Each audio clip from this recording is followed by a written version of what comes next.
Hello, this is David Chernyak. I'm giving my final presentation here for my sociology class here at the University of Washington, Tacoma. Let me get that screen sharing going so we waste no time here. One moment. All right, and then presentation, share.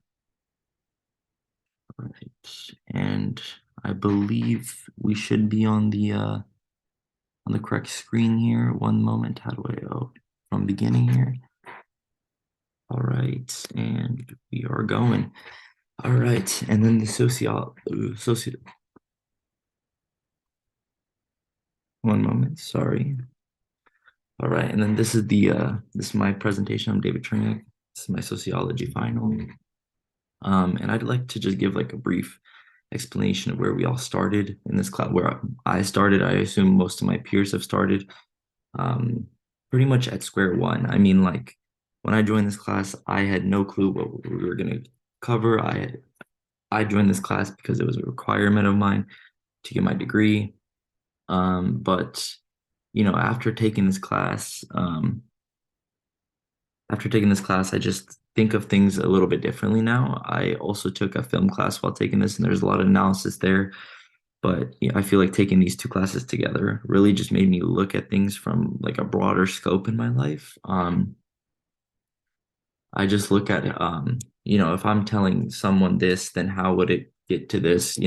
There's a lot of like things about how one thing correlates to another, and it's just really interesting to think about for me.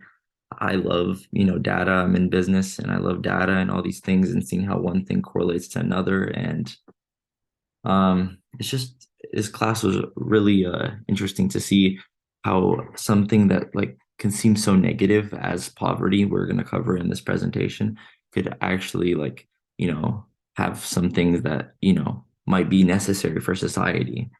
So it was just really interesting to see that and very refreshing to see things from both scopes, I guess. Not saying poverty is a good thing, but um, it was interesting seeing all these different things. All right, and then on to our first thing. Right when we started class, we went right into the sociological imagination. And when I first saw this, I was like, imagination. I mean, we're probably thinking about how people think about things, and kind of, but not really. Let's just do this quick little definition. Sociological imagination is a concept that encourages us to take a step back from our personal experiences and connects those personal experiences to the broader landscape of society. So we really need to think about us as people and how our personal things connect to society. So I'm going into business. That means there will be another, I will hopefully occupy a role that is in the business scape, or I might not find a job in business, and that would mean that there is a surplus of those, and that my personal experience would look like that, and vice versa. Like I come from, this place, and I need to see how me coming from this place affects people that are coming from different places. And this topic was created by Mills, and something that I noticed that we need to see if a person's problem is a society problem. That's just something I really noticed here. Some quotes from the text that I think are just too big to share. I mean, to not share with when talking about the sociological imagination here. First quote is in page 6. The sociological imagination enables us to grasp history and biography, biography, excuse me, and the relations between the two within society, that it is its task and its promise. I mean, it just we in order to understand the sociological imagination, we need to understand history and the biography behind people. And we just need to understand where people are coming from in order to understand where we are going in the future. And I just think it's really important to understand where we our history and where we're from and what where our society has been to understand where we are going in the future. And a good little thing I saw is the intersection between biography and history, and that's really where this sociological imagination is. I saw a great little graph online. It's just up and down, but the middle, the intersection here is where we see the sociological imagination. And then our last quote, neither the life of an individual nor the history of society can be understood without understanding both. And this is exactly what the first quote is saying. It's restating it. This was actually in our first discussion post for this class, and we were supposed to define what it means. And I just think this is just an absolutely like great quote to understand what the sociological imagination is. I mean, it just like we need to understand the history behind it to understand like where we are now and what are we doing now. But all right, and first example I'd like to bring up is the example of unemployment. Me personally, I've had instances in my life, and I know many of my friends have had instances of their life where they're looking for a job, they can't find one. And one person not being able to find a job, that's not a social problem. That's more of a personal problem. Like, I mean, unfortunately, like you can't find a job, but that's really on you. That's not us as a society here. But 1 million people not being able to find a job, that's where we, as more people can't find a job, it becomes more of a society problem. And 1 million people not finding a job, that's definitely a society problem. An example I saw was that there's 174 million people in America, roughly, and 6 million of these people are unemployed, and this is a problem. Like we are actively looking for employment, and we can't find it, and that is roughly 3.5%, which in the landscape of things doesn't seem too big, but 6 million people are 6 million people. Like, where are these 6 million people going to get their money from? How are they going to provide for themselves? This is where it becomes a society problem and not just a problem within, a personal problem. And next example is the example of food. I think this is a great example. Um, this is kind of an example of how society shapes us. The first one is how we, as people, we're looking for jobs. We shape society by can't like us not being able to find a job. But food, um, let's say we're in shopping at the mall. Let's say Tequila, Bellevue Mall, any mall. There's usually a food court, and in those food courts in American culture, there's mainly not too healthy food, burgers, pizza, fries. I mean, like these foods, lead to us as a culture being more on the heavier side and more obese. That's a problem that's in America as well right now. I mean, we need to be more fit. Um, as well, there's things in American culture like people that love to go fitness. That's something that would shape their food. But if we go and see these shopping malls, we'll mainly see McDonald's, Chick-fil-A's, all these fast food places that aren't that healthy. But on the flip side, I am Ukrainian. I am from the Slavic culture, and I mean, I've been there 3 times in my life, and we have one McDonald's in the whole Ukraine. And but mainly when you go out, you look for somewhere to eat. You won't find these super unhealthy processed foods. You'll find homemade foods, like not necessarily super healthy foods. You could find that as well as you could find that here, but you won't find super processed foods there. There's not a lot of fast food there, and mainly it's very homey food. But a culture I would love to visit, and a culture that I think really values their health, is the Japanese culture. If you go there, you'll find a lot of fish. I mean, they're surrounded by the ocean, but the sushi selection there, I love sushi. I would love to go get some sushi there. I think the sushi you get there, that's just their culture affecting the people inside their culture. Like the food you get there would be a lot more healthy than the food you get in America. Hence why they're mainly healthier than us. But I think this society shapes a lot of us.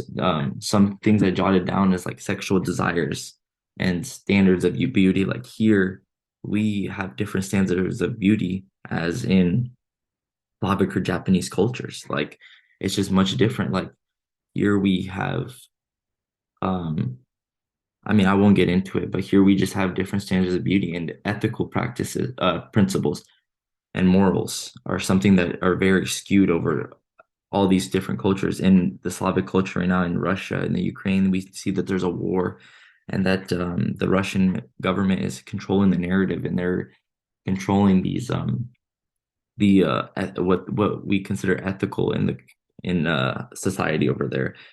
It's very sad to see all these people being misled by this. I mean, by what's happening there, because it's a lot of saddening stuff that's happening there, and but here we have much more of a we can just watch any news we want. We're not secluded to one source of news. So that's something I think our society is doing very well on. And in different societies, like the one in Russia, they control the narrative there. And um, another thing our society's control is how we use our money and how we apply violence. And in America, we see the Second Amendment is a very big point right now. Like, should we still have guns? There's been a lot of debates on here and there. In other cultures, that's not really a thing. In Australia, they had a gun buyback. This is all very society based of how what happens and where we go in society.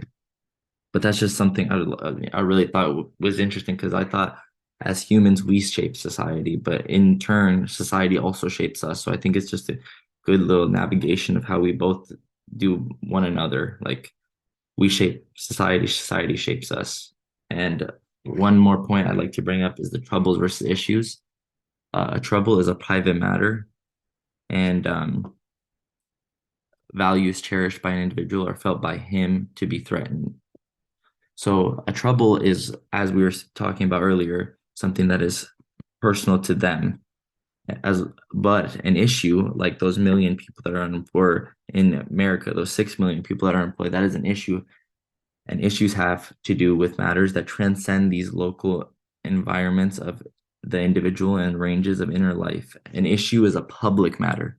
And I think that is just really good that Mills decided to touch on this troubles versus issues, because I've seen many things like in the world, like such as police brutality. And I think that there was stuff said, like, why don't they listen to the cops? That is framing the question, this framing this issue as such a, like, it's framing it so, like, on the individuals, like that it's a trouble, not an issue.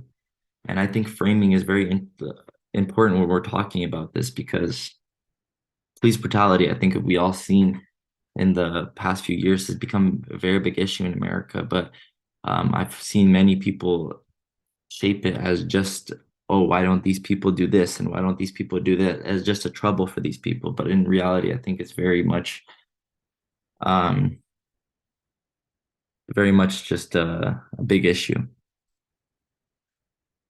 Um, all right. And then we're on to the social construct of reality by Berger. Uh, Berger's theory challenges us to question the notation of reality and states that our perception is shaped by the social interactions we have.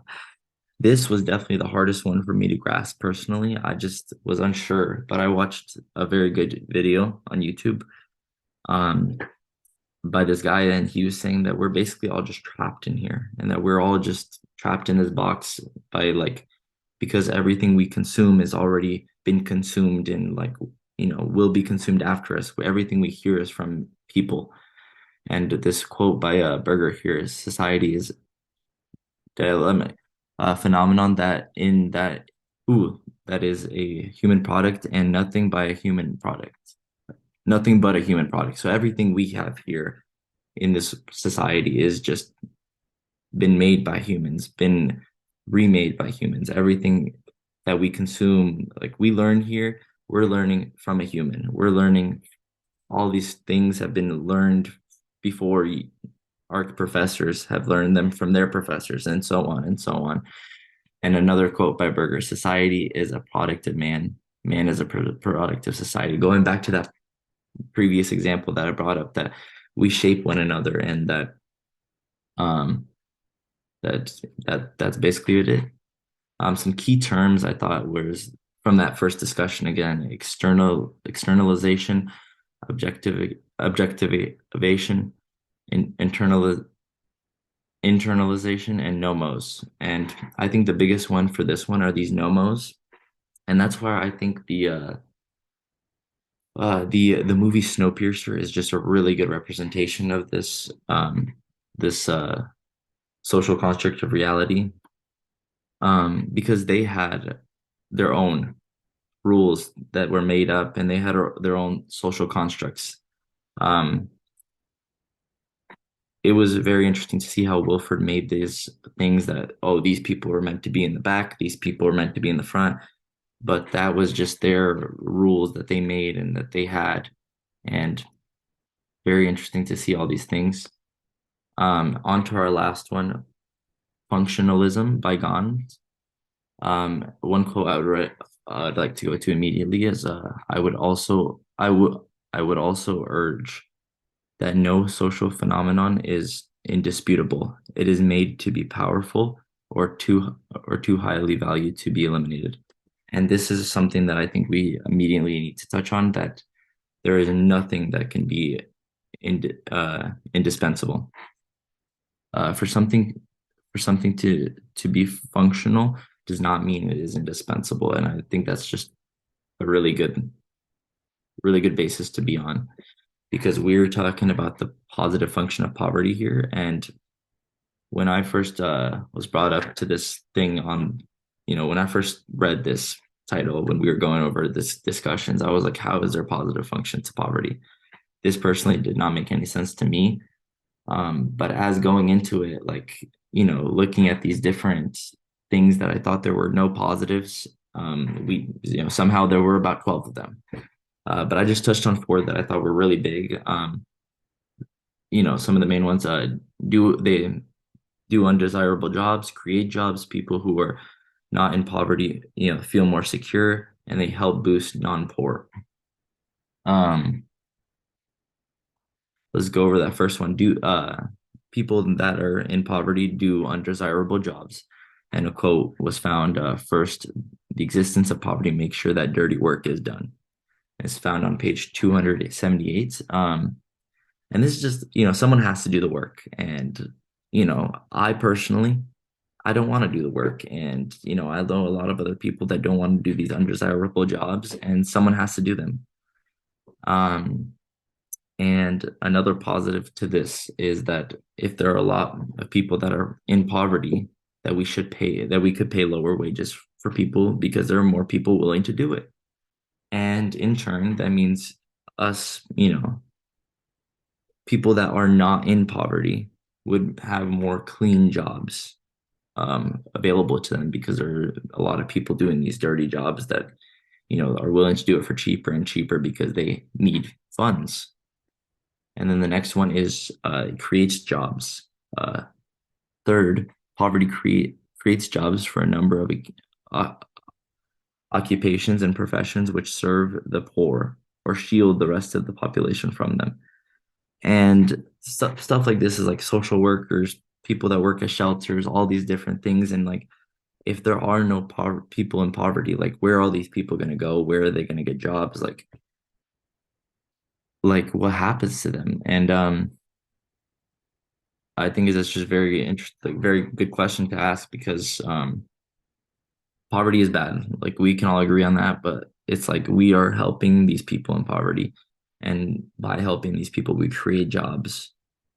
And yeah, on to the next point. It makes people feel secure.